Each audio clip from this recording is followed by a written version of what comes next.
Bismillahirrahmanirrahim. Assalamualaikum warahmatullahi wabarakatuh. Waalaikumsalam. Alhamdulillahirrahmanirrahim. Puji dan syukur hari ini tentunya senang sekali ya berjumpa bersama saya Alma Alfianita, pastinya di ruang ekspresi BNN Aceh War on Drugs.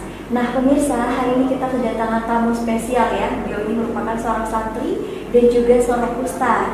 Nah tapi sebelum kita berbincang-bincang lebih lanjut, Alma mau ngasih tahu dulu nih ke kalian bahwa tema podcast kita pada hari ini yaitu mengenai santri Aceh siap war on drugs. Wow, luar biasa kan? Kalau gitu langsung aja nih kita sapa ya, daripada berlama-lama pasti penasaran. Ada Ustadz Marwan.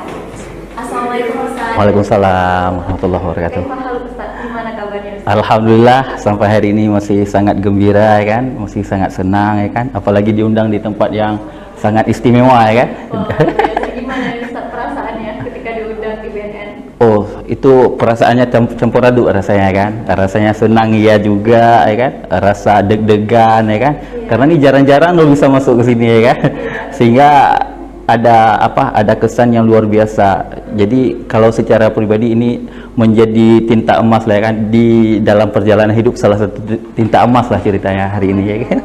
Jadi selama ini aktivitasnya apa aja Ustadz? Oh iya, saya tuh aktivitasnya kalau sehari-hari, kalau sekarang saya masih ngajar di pesantren ya kan, ngajar di pesantren Istiqomatuddin Darussalam di Montasik. Saya malam-malam setelah sholat isya saya ngajar adik-adik sana kan, ngajar subuh jam 6 pagi sampai jam 8 pagi juga saya ngajar kan, ngajar di pesantren, ngajar kitab-kitab Arab gitu kan. Kalau hari-harinya saya aktif di organisasi, kebetulan saya hari ini sebagai Ketua Ikatan Pelajar Al-Wasliyah Aceh ya kan, Ketua Ikatan Pelajar Al-Wasliyah Aceh yang baru saja terpilih periode 2021-2024 kemarin tanggal 19 Desember. Itu Al-Wasliyah. Al-Wasliyah ya. Itu sebagai apa? Saya apanya? Sebagai pesantren atau Enggak, itu kan Al-Wasliyah organisasi, satu organisasi kepemudaan. Itu yang tertinggi itu ada namanya Al-Wasliyah, ya kan?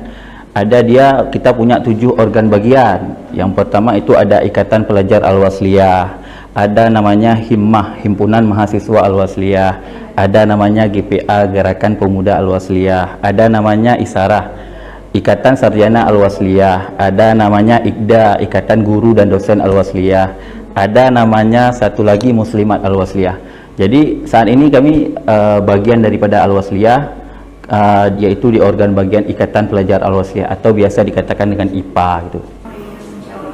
Jadi saya sempat melihat biodata Ustadz ya, ternyata Ustadz ini masih sangat muda, masih kelahiran 1996, berarti beda 2 tahun dong. Jadi karena masih sangat milenial nih ya Ustadz, Ustadz pernah suka ngopi nggak?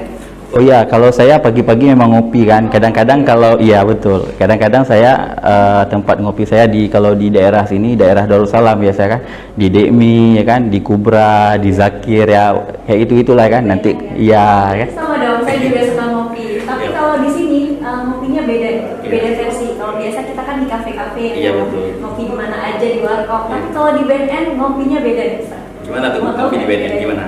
Jadi kalau di BNN ini ngopinya ngobrol perkara iman. Hari ini ya, khusus hari ini kita ngobrol perkara iman. Luar biasa. Nah, jadi khusus kopi di sini. Jadi kan untuk memperkuat iman kita tanpa yang namanya narkoba. Nah, Ustaz ngomongin masalah narkoba ya Ustaz. Dari sudut pandang Ustaz terkait narkoba ini gimana? Ini kan sedang marak-maraknya ya, terutama di generasi milenial. Nah, ini di kalangan santri sendiri bagaimana Ustaz? Ya. Kalau kita di Aceh ini saya melihat, kalau versi saya melihat santri ya, kita kalau di Aceh itu saya memang belum melihat ada diberitakan atau di laporan dari guru-guru atau daripada ulama-ulama. Memang kita saat ini masih belum melihat kalau di pesantren itu ada yang terindikasi narkoba. Tapi saya mendengar tadi setelah duduk sama Pak Kepala kan, beliau mengatakan bahwa sudah ada narkoba itu sudah mulai masuk ke dalam pesantren. Karena saya sebagai dewan guru, sebagai orang yang ngajar di pesantren itu, kami di pesantren itu biasanya melakukan satu hal yang rutin, itu yang sifatnya rahasia, yaitu nanti ada namanya razia. Jadi nggak tahu kapan itu dirazia, dari HP kah, rokok kah, ya kan? Kita dari rokok aja kita razia, kan? Kalau ada nanti anak-anak yang dapat ke rokok, nanti kita kasih hukuman, kita cukur rambutnya atau gimana lah, sebagai bentuk takzir, kan, supaya mereka tidak merokok. Jadi dari hal yang rokok saja itu kita hindari, apalagi mudah-mudahan jangan seperti yang Bapak bilang tadi, mudah-mudahan jangan terindikasi dengan narkoba. Ini narkoba ini memang tidak mengenal usia, tidak mengenal strata, siapapun tidak dikenal, ya kan? Yang kaya pun iya, yang miskin juga iya, siapapun bisa terkena. Mudah-mudahan santri tidak termasuk daripada bagian itu. Tapi kami yang mengharapkan, kami sebagai santri ini menjadi garda terdepan untuk membantu sama-sama dengan BNN, IPA, santri, ya kan, dan BNN untuk menjadi pelopor bagaimana Aceh ini bersih daripada narkoba. Itu suatu niat yang perlu kami tanamkan. Ini niat yang besar yang perlu kita tanamkan dan memang harus kita laksanakan. Tidak hanya berhenti di meja sini saja, gitu ya kan. Kalau misalkan dari hukumnya, Ustaz, hukum narkoba itu gimana? Ya, itu narkoba kan memang sesuatu hal yang memabukkan. Kullu muskirin haram, setiap yang memabukkan itu haram. Jadi dari segi manfaatnya pun kita tidak melihat apa manfaat daripada narkoba, ya kan? Yang ada badan kita kurus, akan penyakitan. Kita lihatlah bagaimana di luar sana orang yang terkena, yang terindikasi narkoba. Jadi memang agama itu memang memagar umat manusia ini supaya tidak terjerumus ke dengan narkoba itu, ya kan? Kira-kira kalau menurut Ustaz sendiri itu faktor apa sih yang mempengaruhi mereka akhirnya terjerumus ke narkoba kalau misalkan dilihat? Oh, kalau kami melihat yang pertama kayak gini. Yang pertama faktor spiritual, ya. Karena faktor iya betul ya. Kalau faktor spiritualnya bagus, insya Allah, ya kan. Paling kurang lah kita bilang, jangan yang sunnah-sunnah dulu. Insya Allah kalau dia mampu melakukan sholat 5 waktu, puasa, dan menjaga dirinya dengan hal-hal yang baik, dengan hal-hal yang positif, mungkin insya Allah bisa kita tuh terhindar dari narkoba. Itu yang pertama, faktor yang saya bilang tadi, spiritual. Yang kedua faktor lingkungan, ya kan. Itulah kalau kita melihat di pesantren, anak-anak pesantren tuh kalau saya melihat memang tidak ada, bahkan waktu bermain pun mereka nggak ada, ya kan. Kita contoh ya, ngaji, ya kan, jam 5 bangun sholat jamaah subuh, jam 5:30 orang tuh belajar sampai jam 8 pagi. Dari jam 8 pagi nanti orang itu masak, ya kan, untuk makan. Jam 9 ngaji lagi sampai jam 11. Jam 11 itulah waktu orang istirahat sampai menjelang zuhur, salat zuhur. Jadi kalau memang kita lihat dari pesantren itu memang kegiatan-kegiatan yang dilakukan itu memang tidak ada waktu untuk bermain-main, bahkan memang untuk ini. Mudah-mudahan, itulah saya bilang, mudah-mudahan narkoba itu memang terhindar dari pesantren-pesantren, ya kan. Ya, tapi berarti saya tinggal di pesantren itu udah 3 pesantren. Yang pertama dulu saya di Samalanga, ya kan, Mudi Mesra Samalanga. Situ saya 2 tahun. Setelah itu saya pindah kemarin tuh di Istiqamatuddin Darul Ma'arif.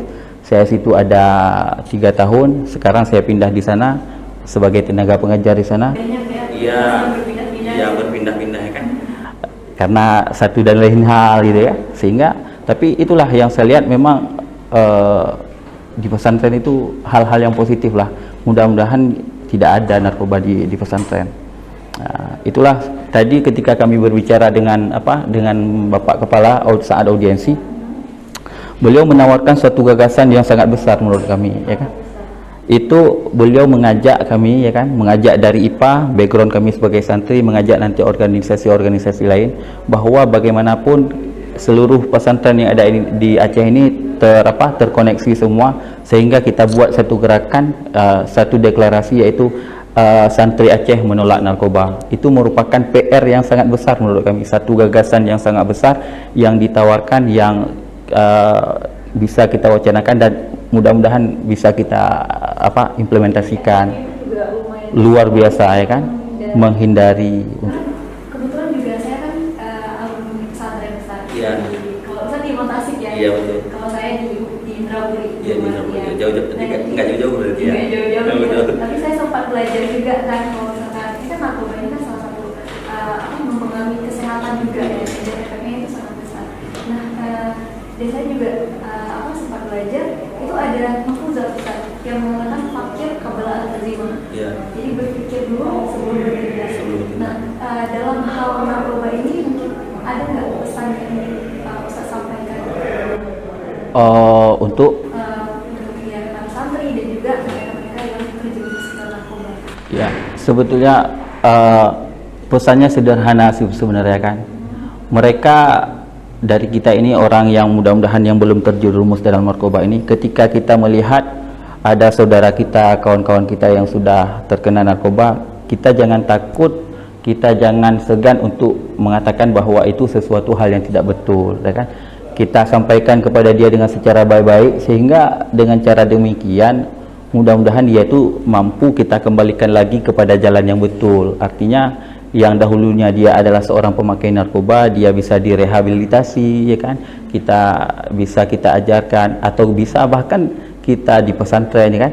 Karena di pesantren itu kan memang kebanyakan itu banyak kali tuh yang kalau saya lihat di Jawa, mungkin di Aceh saya belum lihat ya, di luar Aceh itu bahkan ada pesantren itu yang khusus untuk merehab orang-orang yang telah terindikasi narkoba. Jadi pesannya buat kita santri, jagalah diri itu sebaik-baik mungkin, ya kan? Berbahagialah kita sebagai orang yang Allah kasih kesempatan untuk tinggal di pesantren dengan berbagai macam dengan berbagai macam kelebihan ilmu. Dengan situ kita adalah salah satu atau bagian yang insya Allah kita yang jauh daripada narkoba. Gitu. Berarti yang harus dilakukan oleh santri itu ada tidak terjerumus? Ya, yang pertama itu mereka itu harus patuh saja dengan peraturan. Karena di peraturan, salah satu peraturan di pesantren itu tidak boleh keluar pesantren tanpa izin daripada humasnya itu kan, atau siapalah gitu kan. Ada macam-macam, beda pesantren beda namanya, ya kan. Iya, beda caranya. Jadi tidak keluar tanpa izin. Artinya ketika pun mereka keluar tanpa kepentingan, itu diusahakan tidak keluar, ya kan.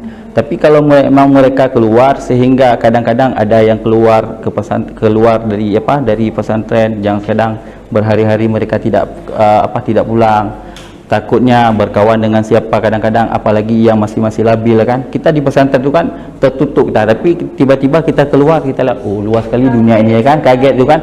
Jadi gara-gara itu bisa saja itu kita kan terindikasi dengan narkoba, ya kan. Bisa saja nanti ini sesuatu, ini bagus loh, ini obat loh, coba rasain gitu kan. Pertama kan coba-coba, ya kan. Dia nggak tahu itu bahaya itu kan, efeknya kita ya kesehatan. Tiba-tiba udah suka aja, ya kan, udah jadi kebutuhan, ya kan. Oh, nggak mungkin lagi ini, harus cari uang, akhirnya mencuri untuk mendapatkan hal itu, sesuatu hal yang sangat buruk. Mungkin kalau dari kami itulah yang penting, menjaga diri aja, patuh dengan peraturan pesantren, kiat-kiat, diperbanyak ibadah-ibadahnya, zikir, ya kan, tawajuh atau apalah, ya kan. Ya, yang biasa dilakukan, ilmu-ilmu yang sering diamalkan oleh tuan-tuan guru kita, gitu, Ustaz. Waduh, karena udah berakhir juga. Terima kasih Ustaz sudah datang, sudah mampir di BNN Aceh. Mudah-mudahan ini menjadi ladang amal bagi kita semua, ya kan. Satu ayat saja yang kita sampaikan didengar oleh banyak orang, ya kan, dipraktekkan oleh banyak orang, mudah-mudahan jadi ladang amal, kan. Salah satu sedekah jariah kita, ya kan. Terima kasih juga kepada BNN Aceh sudah mengundang kami di sini, kan, dengan segala kekurangan, ya kan, untuk menyampaikan sesuatu hal yang mudah-mudahan bermanfaat bagi siapapun yang mendengarnya. Ya. Oke, sahabat BNN Aceh, luar biasa sekali ya pembahasan kita kali ini. Untuk itu saya Amal Firita pamit undur diri. Terima kasih. Wassalamualaikum warahmatullahi wabarakatuh. Waalaikumsalam warahmatullahi wabarakatuh.